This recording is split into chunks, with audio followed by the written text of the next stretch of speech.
ሰላም ጤና ይስጥልኝ። ይህ የፈጠነ ሚዲያ ነው። ወቅታዊ ትክክለኛና ያልተሰሙ መረጃዎችን በፍጥነት ወደ እናንተ በማድረስ የሚታወቀው የፈጠነ ሚዲያ ለዛሬ ያዘጋጀላችሁን ዋና ዋና መረጃዎች ይዞላችሁ ቀርቧል።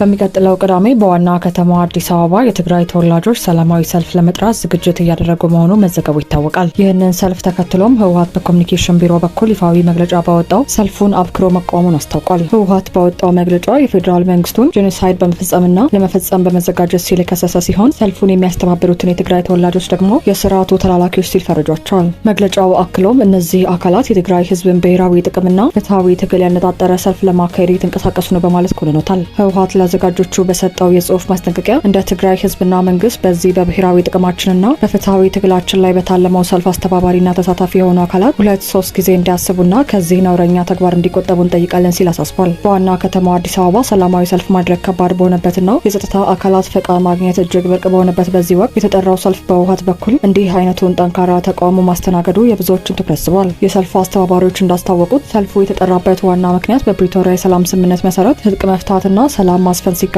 ህወሓት በትግራይ ክልል እያካሄደ ነው ያሉት ህገወጥ ወታደራዊ አፈሳና ስርዓት በአስቸኳይ እንዲቆም ለመጠየቅ ነው። ይሁን እንጂ በክልሉ አፈሳና ህገወጥ ስርዓት አለ የሚሉ አቤቱታዎች በተደጋጋሚ ሲቀርቡ ቢቆዩም የፌዴራል መንግስትም ጉዳዩን በሩቁ ነው ከመከታተል ባለፈ ዘላቂ መፍትሄ ሲሰጥ አይታይም። የመንግስትና የህወሓት የቃላትና የፖለቲካ ፍላጎቶች በተቃረኑበት በዚህ ወቅት በመካከላቸው ያለው የትግራይ ህዝብና በአዲስ አበባ የሚኖሩ የክልል ተወላጆች የፖለቲካ ውጥረቱ ሰለባ ከመሆን አልዳኑም። የተከበራችሁ የፈጠነ ሚዲያ ተከታታዮች የአዲስ አበባው የፖለቲካ ውጥረትና የሰልፍ ጥሪ እንደተጠበቀ ሆኖ አሁን ደግሞ ከሰሜን ኢትዮጵያ ግጭት ጋር ተያይዞ የወጡ አዳዲስ የምርመራ ሪፖርቶችን ወደሚያመለክተው ቀጣይ ዜናችን እንሸጋግራለን። አብራችን ቆዩ።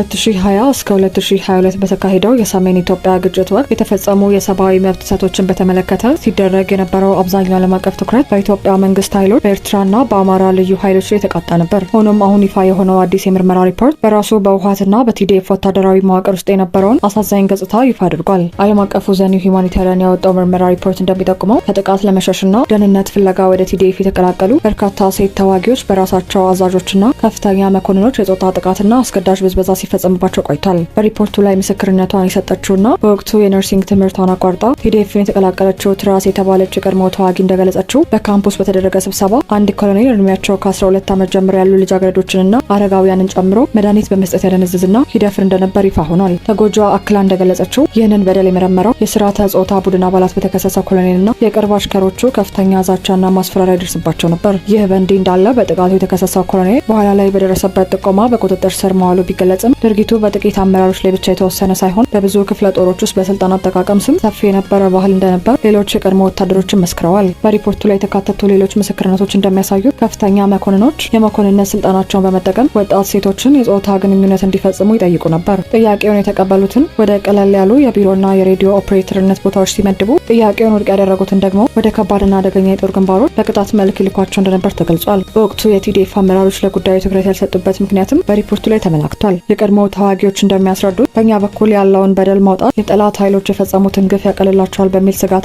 ታማኝነት ምክንያት ጉዳዩ ተሸፍኖ እንዲቆይ ተደርጓል። ይህ የምርመራ ሪፖርት ይፋ የሆነው በትግራይ ክልል አዲስ የጦርነት ስጋት ባንዣበበበትና የክልሉ ባለስልጣናት የቀድሞው የቲዲኤፍ ተዋጊዎች እንደገና እንዲመዘገቡ ጥሪ እያቀረቡ ባሉበት ወሳኝ ወቅት ላይ ነው። ቀደም ሲል በገዛ አዛዦቻቸው የበደል ሰለባ የሆኑ ሴቶች አሁን ላይ በይፋ ድምጻቸውን ማሰማታቸው ለወደፊቱ ዳግም ወደ ወታደራዊ ህይወት ለመመለስ በሚደረገው ጥሪ ላይ ትልቅ ጥላ አሳርፏል። ለፍትህና ለነጻነት ተሰልፈው በገዛ አለቆቻቸው የተበደሉ ሴቶች ሳይከሱና ተጠያቂነት ሳይሰፍን ዳግም ጥሪ ማቅረቡ ምን ያህል ተቀባይነት ይኖረዋል የሚለው የብዙዎች ጥያቄ ሆኗል። የፈጠነ ሚዲያ ተከታታዮች ለዛሬ ያዘጋጀንላቸው ወቅታዊ ዜናዎች እነዚህን ይመስሉ ነበር። መረጃዎችን በፍጥነትና በጥራት ማግኘታችሁን ለማረጋገጥ ቻናላችንን ሰብስክራይብ ማድረግ እንዳትረሱ።